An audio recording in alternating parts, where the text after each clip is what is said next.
So hello student, today we will start chapter number 8 of our science textbook motion. So first of all, before starting the chapter, we have to introduce that what is basically a motion is. So what is motion? Suppose there is a person who is standing at point A. He is standing at point A and he is moving from point A to B. So basically what he is doing, he is just moving from one place to the another in a unit time.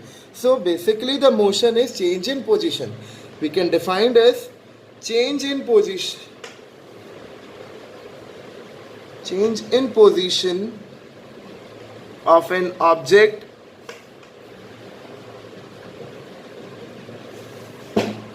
with respect to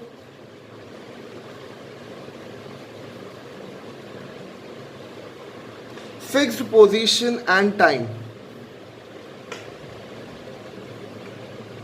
With respect to fixed position and time. So basically the definition of motion is when the body is changing its position, when he is moving from one place to another. So basically what he is doing, he has just moved from point A to point B. So we can say that this body is in motion. So the motion is change in position of an object with respect to fixed position and time. So talking now, we will talk about the different type of motion. So basically in science, this is the first chapter. This year is now you are beginning with the physics part. So we will talk about that what is basically the types of motion. So there are two different types of motions, that is motion in a straight line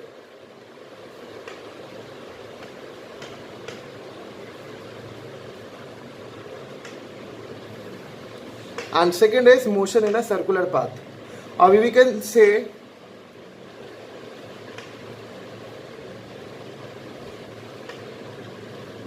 so that motion in a straight line is called as linear motion,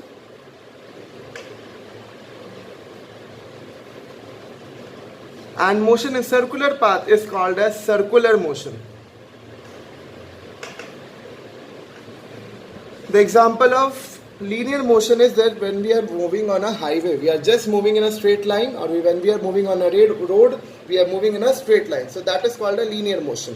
But when we are moving in a closed circular path, when we are going on for a round, so we usually move on a circular path, on a around a circle. That is called a circular motion. For which we will talk about in the last of the chapter, which is the last topic of our chapter. Now further, the motion is divided into two parts, that is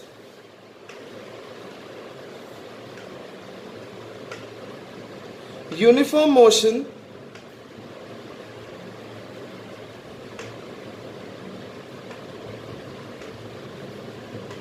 and non-uniform motion. This must be you have read in earlier classes also, that what is uniform motion and non-uniform motion. Suppose if a first person have to move from Jaipur to Delhi, he is to move. Suppose its distance is 200 kilometer and the time taken is 5 hours. If in 1 hour he is moving 40 kilometer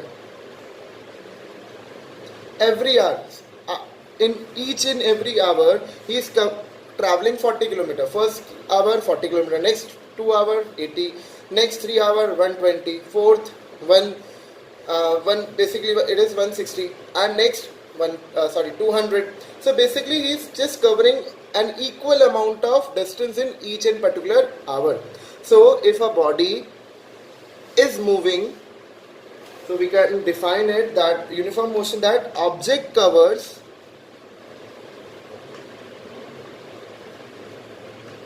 equal distance in equal interval of time.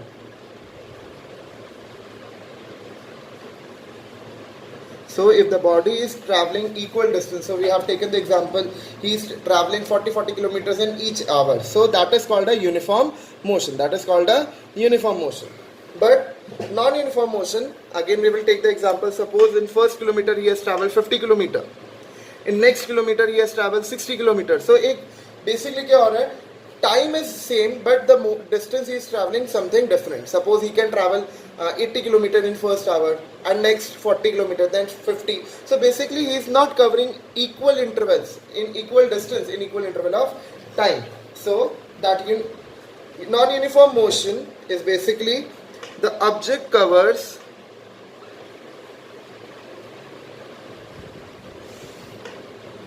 unequal distance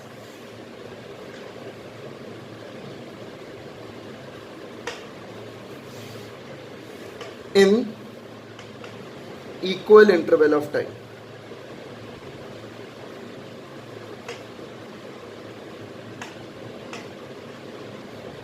So the thing is that it is covering equal distance in equal interval of time, that is uniform motion, and when it is not covering equal distance in equal interval of time, then it is called non-uniform motion. Suppose he has traveled in uniform motion, what example I have given is that he is covering 40 kilometers for each hour. First hour 40, second hour 80, third hour 120, next 160, then 200. So basically in each an hour, in 1 hour he is that particular car is traveling for 40 kilometers. But in this, suppose in first hour he has covered 80 kilometers. Suppose in next hour he is completing 50.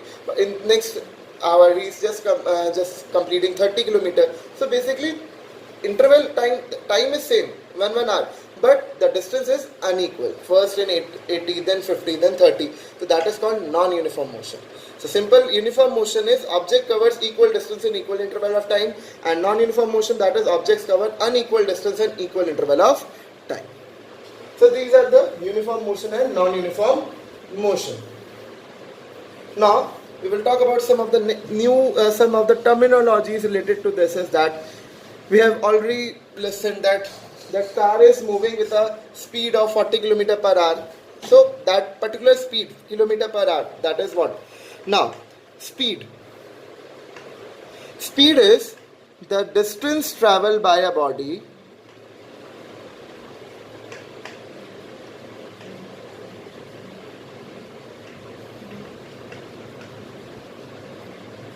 in a unit time is called speed. The distance traveled by a body in a unit time is called speed.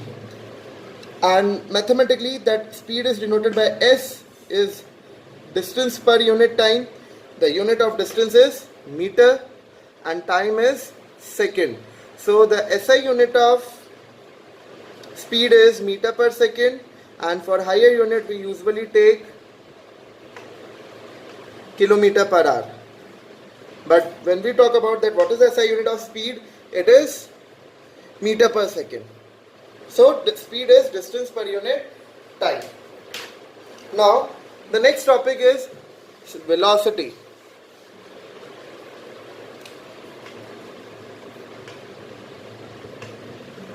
Velocities and speed are somewhat same, but the difference is that is displacement and distance. We will talk about what is the difference between distance and displacement. So basically velocity is the displacement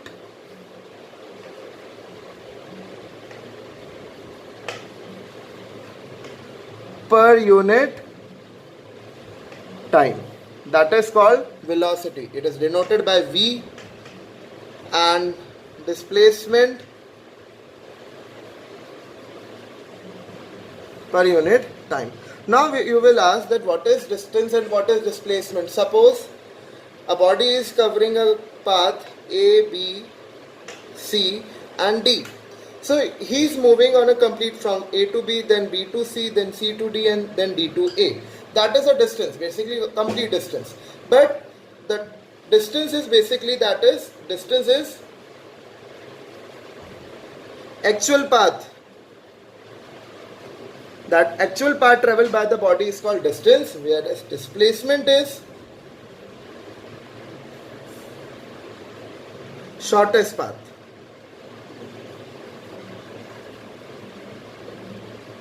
The displacement is shortest path. The example is that suppose it is Suppose it is a piece of land, so body is moving from A to B, B to C, C to D. But if I want to travel on the same path and I have taken directly from A to C, so this A to C is a displacement, that is the shortest path, but the distance is the actual path traveled by the body, or we can say the total path traveled by the body. So similarly, velocity is SI unit is also meter per second, and for bigger unit we take kilometer per hour. Now moving to the next topic is, these all topics are basic, the key, only this is for the revision purpose so that we can revise it all. Now next is acceleration.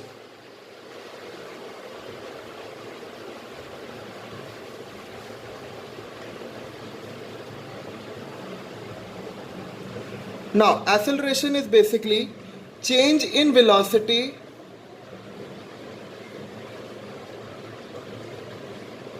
upon time taken. Basically what we are doing, from we are moving, we are just at rest, suppose we are sitting at rest and we have moved from point A to B. So initial velocity minus, final velocity minus initial velocity upon time taken will be taken as acceleration. And mathematically we used to represent acceleration by A, that is V minus U upon T.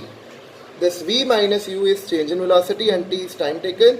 So mathematically acceleration is V minus U upon T, and the SI unit is, velocity is SI unit is meter per second, and there is also T, that is second. So its SI unit is meter per second square. Its SI unit is meter per second square.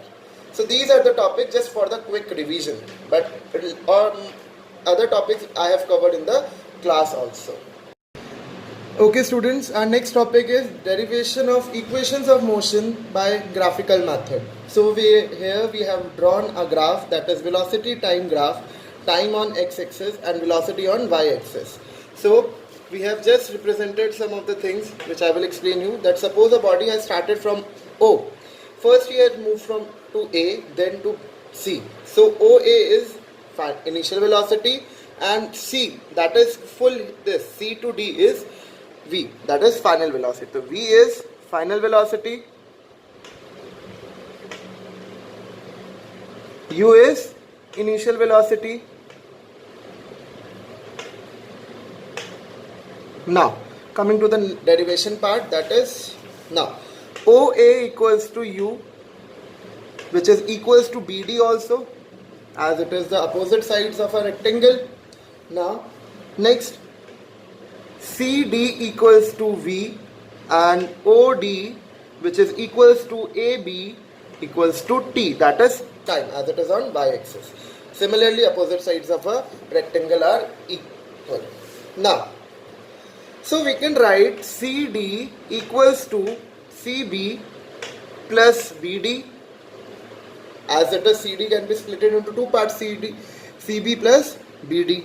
Now CD is V, CB equals to, we are not knowing about a CB, plus BD is equals to U.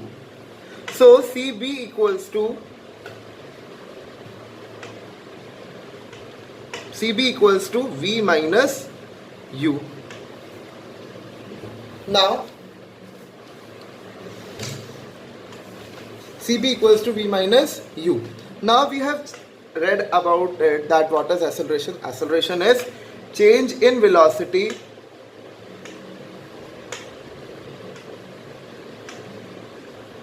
upon time taken. So we will put over here, change in velocity is V minus U, so A is equals to CB upon OD. So A is equals to V minus U upon T, and AT is equals to V minus U, and it can be written as AT is equals to V minus U, so we can write it V is equals to U plus AT, and this is our first equation of motion. So it is first equation of motion, and it is also called as velocity time relation.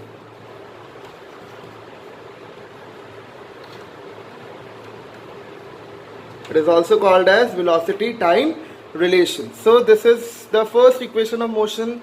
It is also called as velocity time relation, and the equation is v is equals to u plus at. We are just putting it number 1. Now moving to the next equation.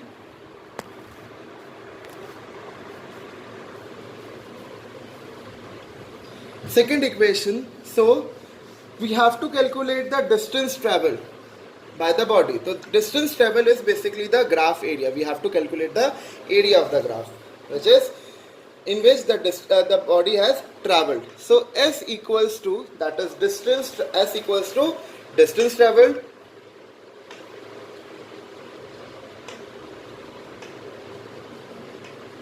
and this distance travel is equal to the area of OACD. OACD. So it is having a rectangle, that is OABD, and a triangle ABC. So it can be splitted at area of a rectangle OABD plus area of triangle ABC. So this area of rectangle is length into breadth. Length is OA into OD plus area of rectangle is half into base. Base is AB into height, that is CB. Now we will put the values. OA is equals to U into OD is equals to T plus half. AB is equals to T into CB is equals to V minus U, which we have derived in the first equation.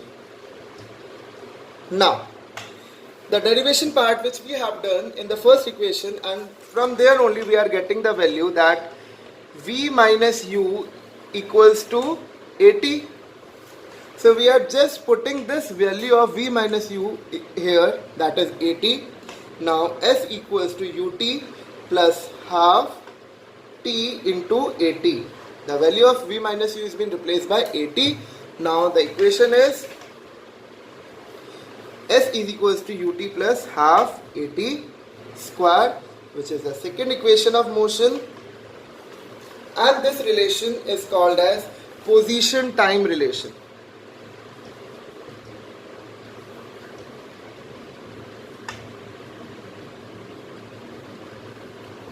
This relation is known as position time relation, and this is the second equation of motion.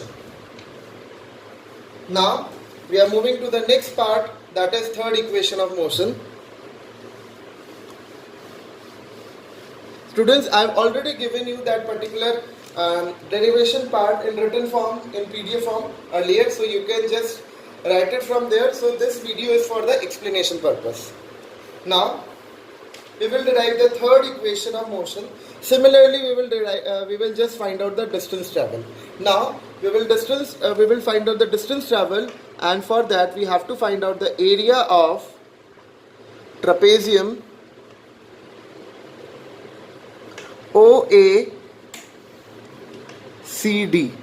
So we have to find the area of trapezium OACD, and area of trapezium is half A plus B, sum of parallel sides, into height.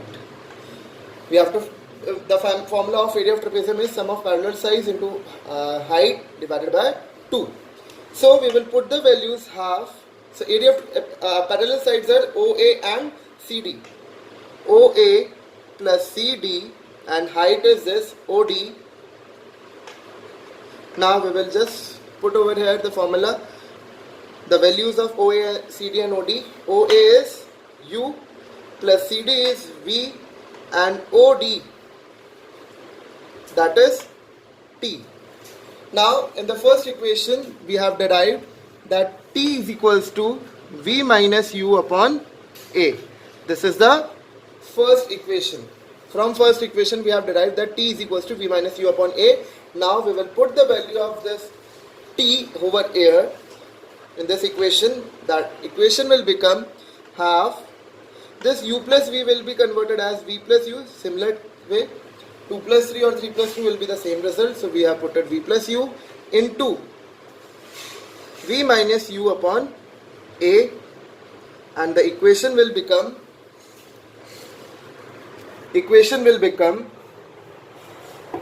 that s equals to half 2a, this will be 2a, and that will be v plus u and b minus, so that is a plus b and minus b. It will be a square minus b square.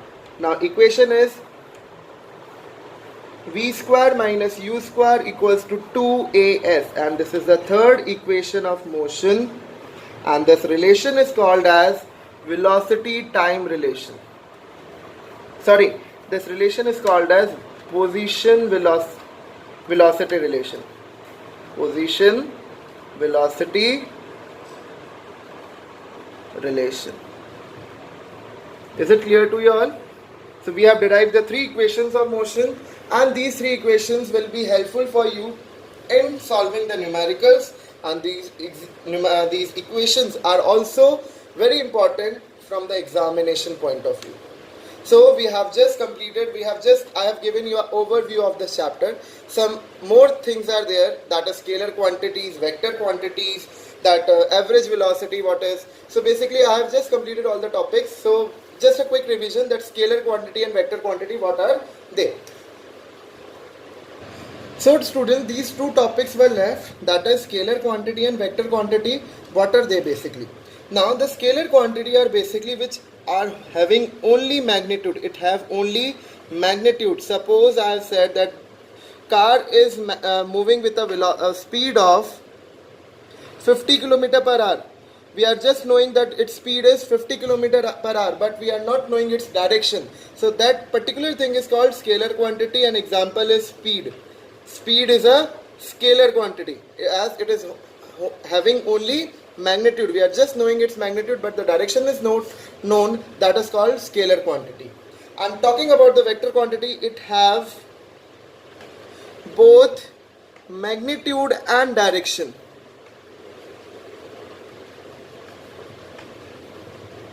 It have both magnitude and direction. Suppose I have said that car is moving with a velocity speed of 50 km per hour in north direction. So we are having the direction also and the magnitude. That's why the vector quantities are having both magnitude and direction. Example is velocity. So one more topic is there, that is average velocity. So basically average velocity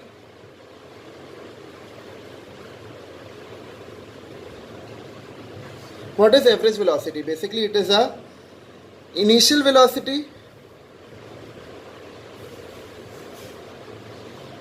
plus final velocity divided by 2. So average velocity is the basically sum of initial velocity plus and final velocity divided by 2 is gives average velocity. So this was the overview of your chapter number 8, that is motion, and in the Zoom classes we will just solve some of the numericals of this chapter, and please make sure that these equations of motion, the terminology is related to speed, velocity, acceleration, uniform motion, non-uniform motion, average velocity, scalar quantity and vector quantity, this must be known so that you can just easily derive these equations of motion. And these equations of motions are also very much helpful for you in solving the numericals, as if you don't know that what is the role of that particular equation, suppose first, second, third. So if you are not knowing where we have to use, then we will not be able to just solve the numericals. But if you will know that where we have to use this following equations, then we can easily solve that particular numericals very easily. So this was the overview of the chapter number 8, and rest we will complete that numerical portion in our Zoom classes. So thank you.